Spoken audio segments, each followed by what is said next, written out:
What's up, y'all? Welcome back in the shop. Tool Review Tuesday is back, and today I'm going to review my universal hydraulic flare tool.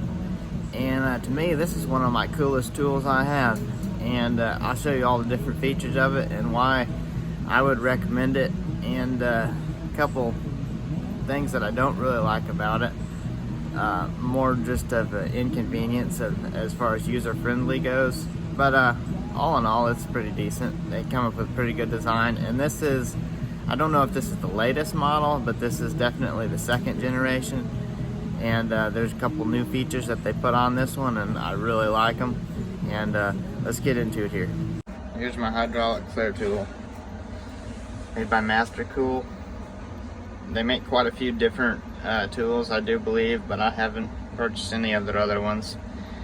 But I'm pretty impressed with how they set this one up, and this is the second generation. Like I said, here's the part number. I couldn't tell you off the top of my head what the other part number is for the first generation, but I wouldn't really recommend the first generation because there's a few upgrades they did on this one that are really helpful, especially when you're in tight spots and that.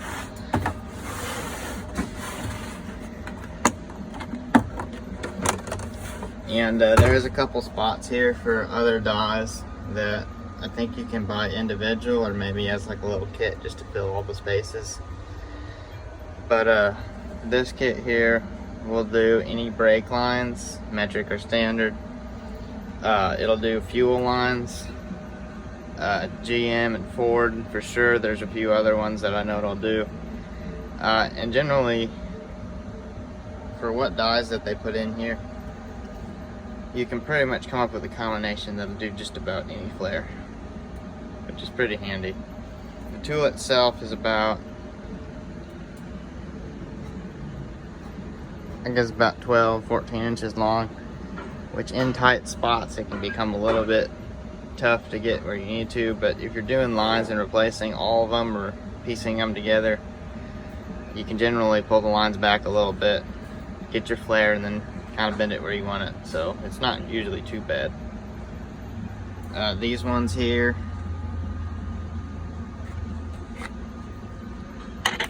got 1/4 to 3/8, and these longer ones is what does this flare here. This is a 5/16 line, and that's your quick connect for Ford fuel lines, and there's quite a few other ones that use that as well. A lot of GMs use that style too. That and the 3/8. These longer ones here is the other half of that die. And that just, now you can kind of see how it'll fit on here. But that just presses in there when you put it. We got, these are all your metric for your bubble flares on brake line, all the way up to 10mm.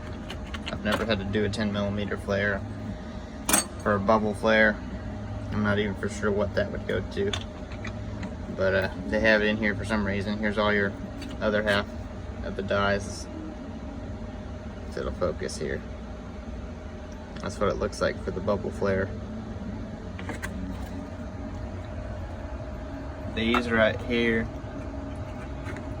are the older style GM fuel lines, the ones that have the little 3/8 or 5/16 flare nut, and then it's got the little O-ring that fits on the end. I don't have any of that style line to show you. That's kind of old school. These are the other half of those dies.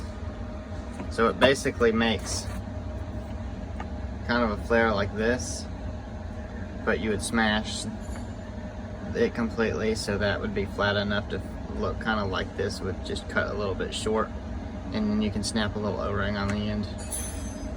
This right here is my version of a hose barb on a steel line. Anytime I'm repairing a fuel line where it's an inconvenient to run old new steel, I get the fuel injection hose from like your O'Reilly's or AutoZone, which is rated for I think 225 PSI, really durable.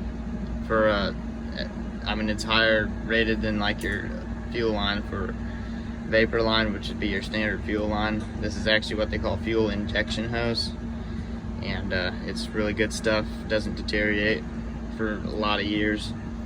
So I would cut out the rusted or damaged line, flare this on either side, just a little bit of a barb there, slide the hose on and put, if it's a pressure line, I do 2 hose clamps.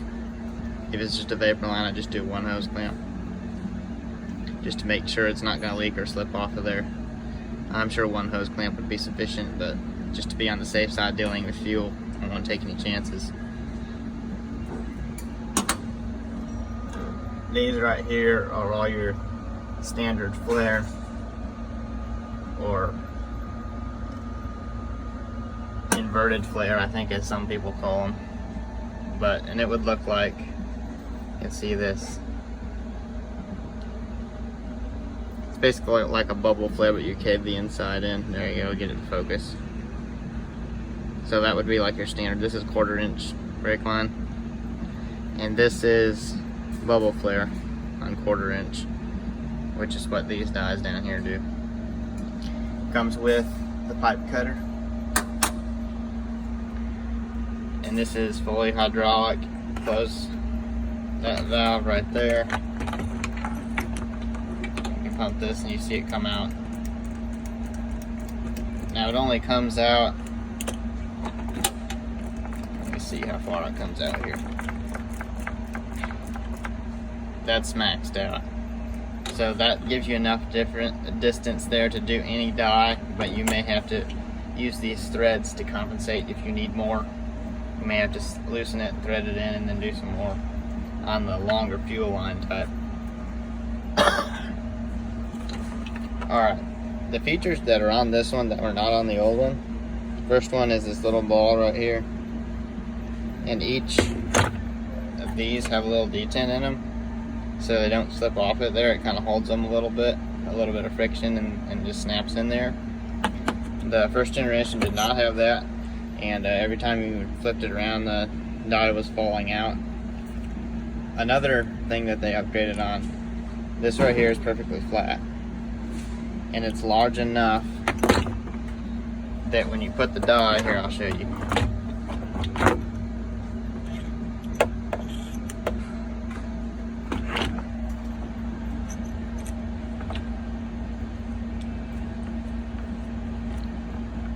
Alright.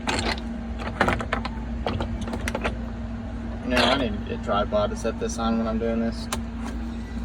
But when you put the die in here, like that, it's big enough that it doesn't go in that groove there. It fits flat, so you can slide the die out. You only have to loosen it a half a turn, and the die slides right out. The first generation did not have as big a pad on here, and you had to loosen this like 2 or 3 turns before you could slide the die out. It's just kind of a little bit of an inconvenience, and they really did well with this one and made it just flat, because it's really necessary to be able to slide that out real easy, because you have to slide the die out of there before you can pull the 2 halves of it apart off the line you just flared. This right here is also something they added onto this one they didn't have on the first generation, and that is a pretty unique thing. You can put it on there. You can not only hold your thumb to hold the die up against the end, but it also goes down far enough over the end that you can just shove the line in all the way until it touches this little flap. And when it touches that little flap, that's exactly the right depth where your line needs to stop for any of these dies.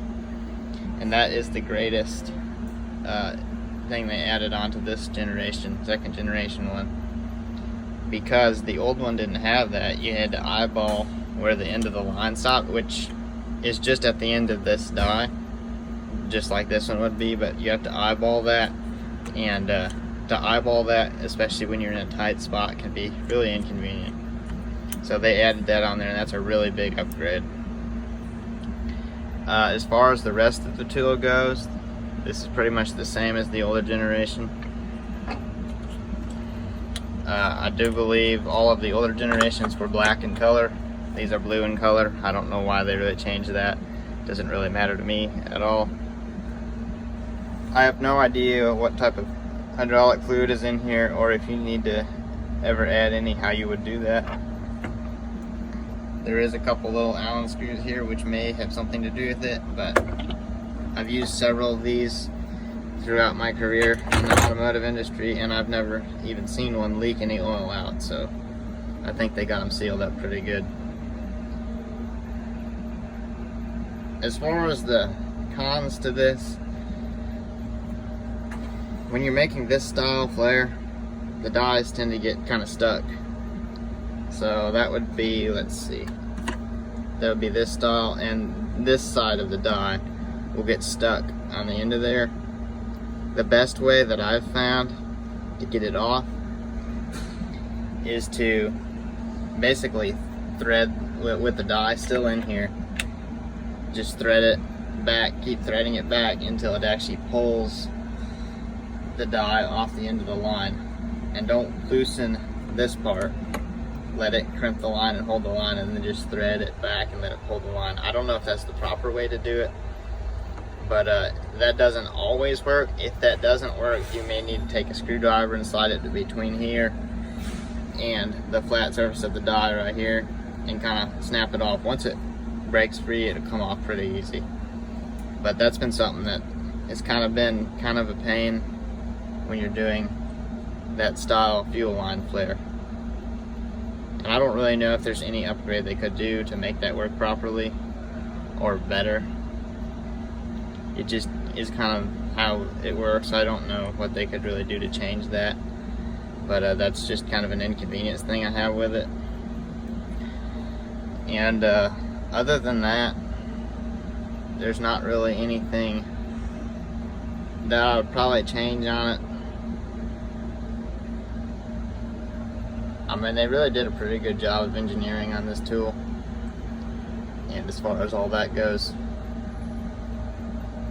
And I've never really had any bad experience, never really had a hydraulic seal failure or anything like that.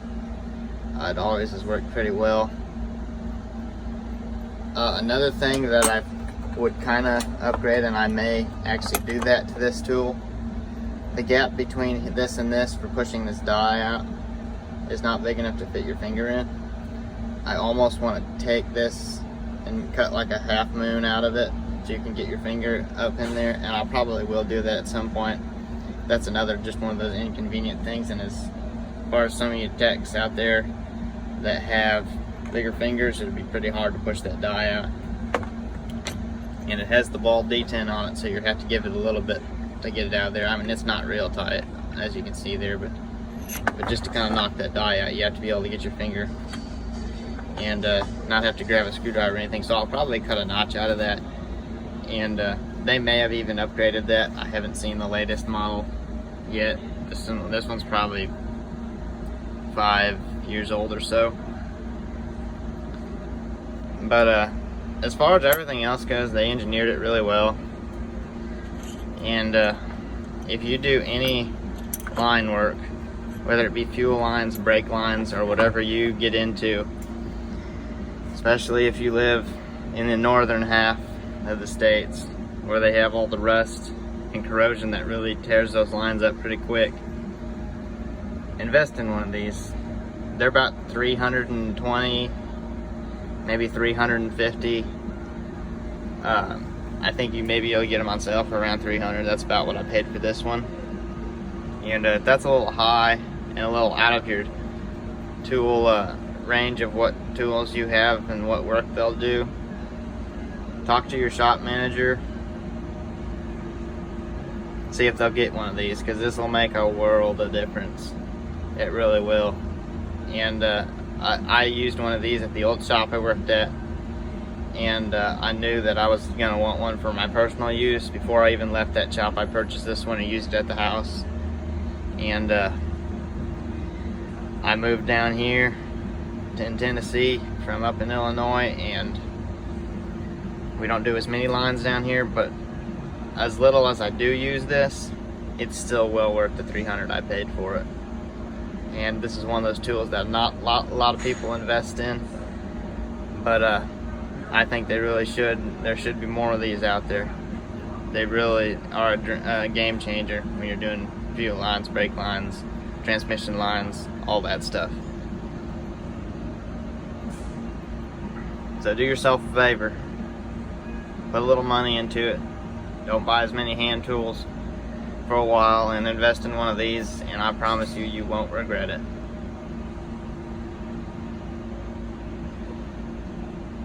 Alright, I hope you enjoyed this video. I hope you learned something from it.